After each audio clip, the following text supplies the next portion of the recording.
Good morning, all of you,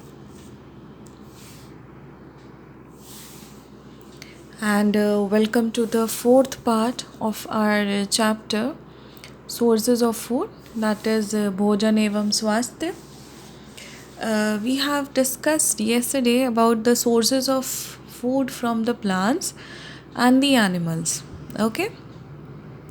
भोजन के स्रोत जो हमें पौधों से प्राप्त होते हैं तथा जंतुओं द्वारा प्राप्त होते हैं, यानी कि एनिमल्स से हमें मिलते हैं। तो हम देख चुके हैं, आप सब समझ चुके होंगे आई थिंक। तो जब हमने चैप्टर की स्टार्टिंग की थी तभी हमने आपको बताया था कि न्यूट्रिएंट्स क्या होते हैं। ठीक है, nutrients are the substances present in food that are needed for the growth and maintenance of the body. कि भोजन में जितने भी इसेंशियल चीज़ें होती हैं एक फूड आइटम में, आज हमको इसी के बारे में पढ़ना है, न्यूट्रिशन और न्यूट्रिएंट्स के बारे में। ठीक है, तो भोजन में जितने भी इसेंशियल न्यूट्रिएंट्स होते हैं, लाइक अगर आप आलू खाते हो तो उसमें कार्बोहाइड्रेट्स होते हैं। अगर आप ग्रीन वेजीज खाते हो, लाइक साग वगैरह खाते हो, तो किसी आयरन है, किसी में मिनरल्स हैं, किसी में अलग अलग तरह के न्यूट्रिएंट्स हैं। दूध पीते हो जब आप, तो उसमें विटामिन्स हैं, प्रोटीन है, कैल्शियम भी है। इसके बाद आप जब दाल खाते हो तो उसमें सबसे ज़्यादा प्रोटीन्स होते हैं। फैट्स यानी कि जब आप जब आप बटर खाते हो, चीज़ खाते हो, और ये सबसे ज़्यादा मीट खाते हो, चिकन मटन जो भी, तो उसमें सबसे ज़्यादा फैट्स होते हैं। तो ये सारी चीज़ें ये कार्बोहाइड्रेट, फैट्स, विटामिन्स, ये सब क्या हैं? ये हमारे न्यूट्रिएंट्स हैं जो कि हमको हमारे खाने के द्वारा हमें मिलती हैं। ठीक है, तो ये न्यूट्रिएंट्स जो हमारे शरीर में जाते हैं, यही हमारे शरीर को न्यूट्रिशन प्रोवाइड करते हैं। ठीक है, जो ये सारे न्यूट्रिएंट्स हमारे शरीर में जब जाते हैं भोजन के द्वारा, when we eat the food items या the food items whatever we are eating, either potato, either green veggies, chapati, तो ये सारी चीज़ें क्या होती हैं? ये सारी चीज़ें कहीं पे लो फाइबर की होती हैं, कहीं फाइबर वाली होती हैं, कहीं इनकी कैलोरीज ज़्यादा होती हैं, कहीं पे इनकी कैलोरीज कम होती हैं।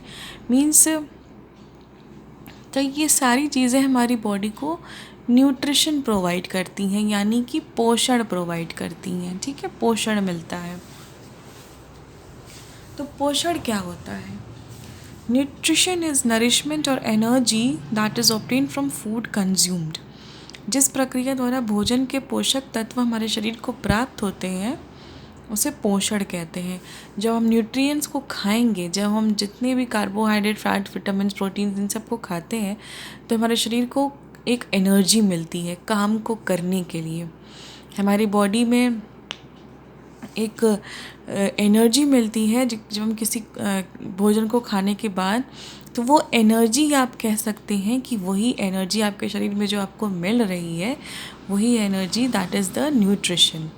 ओके, न्यूट्रिशन इज़ नरिशमेंट और energy that is obtained from food consumed whenever we are taking the food, whatever the food which we are taking in, तो हमें उससे न्यूट्रिशन मिल रहा है।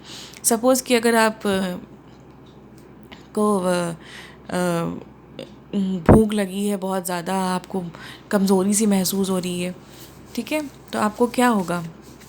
आपको अगर चक्कर आ रहे हैं, कमज़ोरी सी महसूस हो रही है, तो तुरंत सडनली आपको क्या पिलाया जाता है? आपको ग्लूकोज़ पिलाया जाता है। ठीक है, अगर आपको चक्कर जैसा फ़ील हो रहा है, आपको चक्कर आ रहे हैं, तो आपको तुरंत क्या पहले दिया जाता है?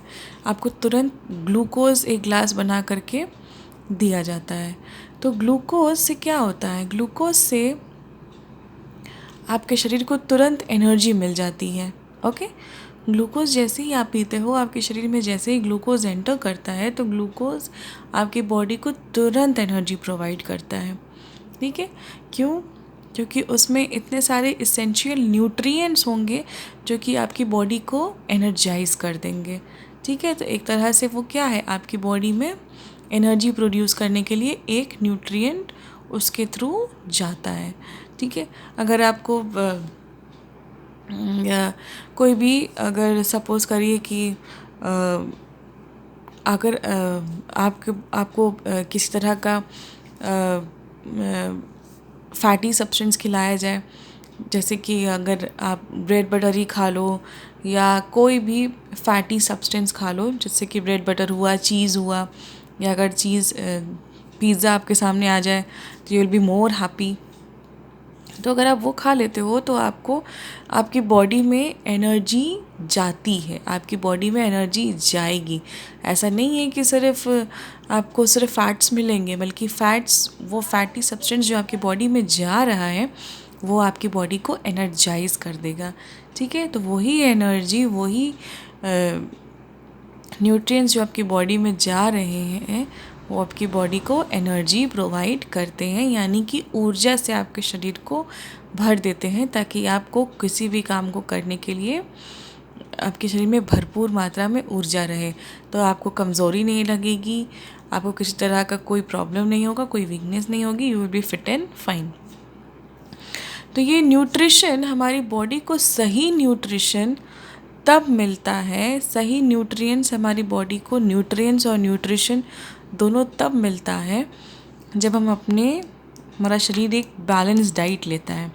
न्यूट्रिशन तो आप कुछ भी खाओगे तो मिलेगा, ठीक है, मगर सही न्यूट्रिशन आपको किसी भी खाने से मिल सकता है। ऊर्जा तो आपको किसी भी खाने से मिलेगी, मगर सही मात्रा में ऊर्जा आपको बैलेंस डाइट खाने से मिलेगी। अगर आप डेली का डेली आप चाउमीन, बर्गर, पिज़्ज़ा, आप इन सब पे डिपेंड करते हो तो आपकी बॉडी में सिर्फ क्या हो रहा है, आपकी बॉडी में सिर्फ फैट्स स्टोर हो रहे हैं। धीरे धीरे करके वो फैट्स स्टोर होते जाएंगे, उससे भी आपको एनर्जी मिल रही है। वो फैट्स जो आप खा रहे हो उससे भी आपको एनर्जी मिल रही है, बट वो क्या है, वो एक तरफ़ा एनर्जी, मतलब बाकी की सारी चीज़ें आपकी बॉडी में नहीं मिल रही हैं। ना आपके पास कार्बोहाइड्रेट जा रहा है, ना प्रोटीन जा रहा है, ना विटामिन जा रहे हैं, ना मिनरल्स जा रहे हैं। आप सबको इस बॉडी में सबसे ज़्यादा क्या जा रहा है, फैट्स जा रहा है। तो अगर आप सिर्फ अपने जंक फूड्स पे डिपेंड हो रहे हो तो एक बैलेंस डाइट इसेंशियल है आपकी बॉडी के लिए। अगर आपको सही मात्रा में अपने शरीर में ऊर्जा चाहिए, you want to be fit and fine, तो आपको उसके लिए एक बैलेंस डाइट चाहिए। बैलेंस डाइट क्या होती है? I think you have read in your previous class. If you haven't read, just it's not given in the book in this chapter, but it's necessary that you should know. A diet consisting of a variety of different types of food and providing adequate amount of the nutrients necessary for good health. वह आहार जो शरीर में रोगाणु प्रतिरोधक क्षमता को बढ़ाए और शरीर को भरपूर मात्रा में पोषक तत्व प्रदान करे जो स्वास्थ्य के लिए लाभदायक हो।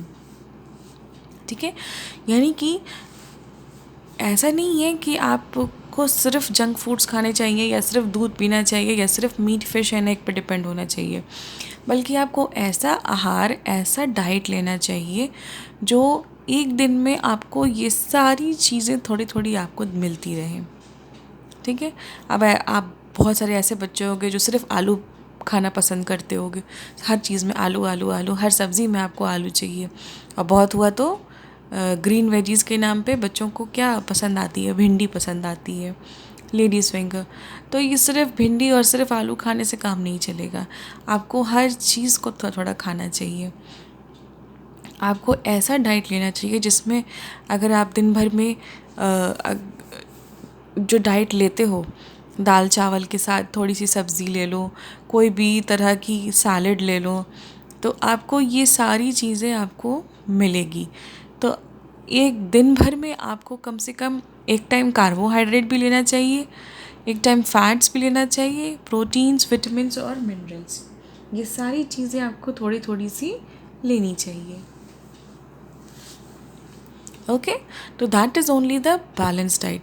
तो बैलेंस डाइट लेने से क्या होता है कि आपकी बॉडी में सारे इसेंशियल न्यूट्रिएंट्स सही मात्रा में आपकी बॉडी में जाएंगे, और जब सारे इसेंशियल न्यूट्रिएंट्स राइट अमाउंट में आपकी बॉडी में एंटर करेंगे तो वो आपको अच्छा न्यूट्रिशन देंगे, ठीक है, आपकी बॉडी हेल्दी रहेगी, आपका बॉडी हेल्दी रहेगी, प्लस आपकी बॉडी में डिजीज़ेस से लड़ने की क्षमता बढ़ जाएगी, आपकी इम्यूनिटी स्ट्रॉन्ग होगी। ओके, आपकी बॉडी का जो इम्यून पावर है, इम्यूनिटी है, यानी कि डिजीज़ेस से लड़ने की ताकत, वो भी आपकी बॉडी में बढ़ जाएगी। ओके, तो I think you have understood what are nutrients, nutrition, and a balanced diet. So again tomorrow we will be proceeding with the next topic, that is the food habits of the animals. Animals की food habits क्या होती हैं, कैसे कैसे they are being divided into which categories. Tomorrow we will see towards it. Okay, till then enjoy your day and have a good day. Thank you and bye bye.